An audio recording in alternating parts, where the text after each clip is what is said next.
I was absolutely sick of my electricity getting cut off every day by that slap in the face that Eskom calls load shedding. So I installed a 2000 watt inverter and a battery in my caravan at a cost of 11,000 Rand in total, and I did the installation myself. I watched a super installation video by a very nice young man called Will Prowse, and I highly recommend that you watch it. It gave me all the information that I needed, and it also gave me the confidence to do the job myself instead of paying an installer a few thousand Rand more.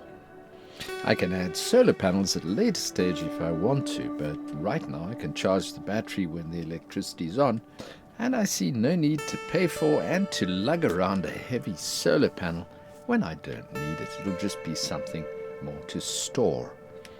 The system that I bought provides 220 volt power when the electricity is off to run my computer, internet router, TV set, DSTV decoder, the caravan lights, and to do any battery charging that I need to do.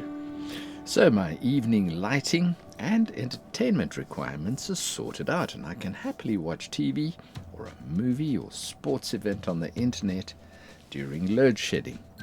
And I can do my work at any time as the computer is always available and it doesn't switch off anymore during load shedding.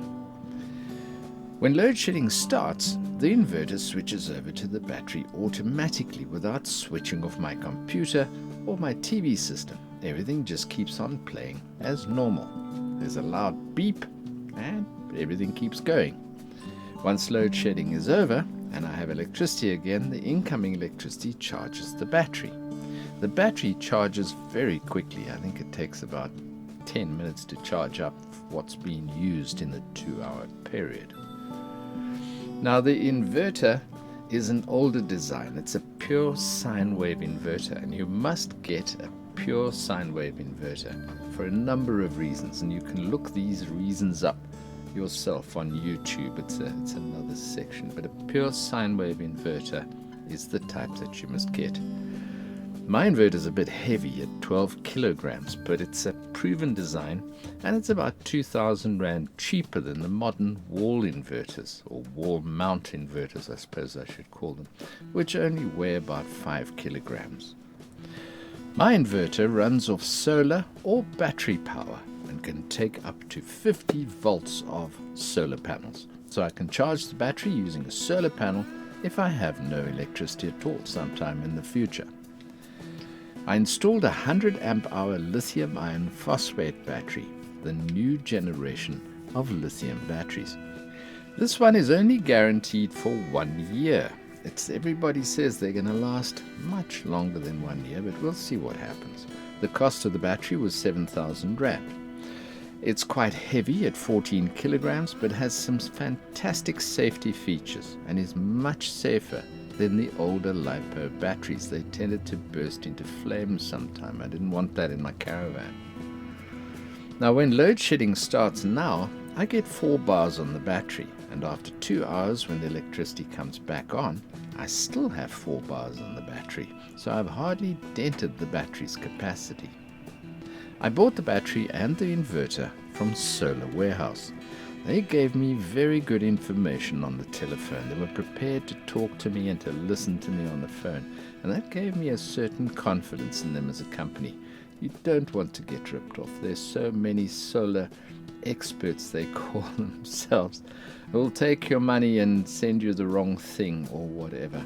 Anyway, Solar Warehouse's review ratings on the internet are good. The ratings for their products that I bought are also very high, and their prices are very good.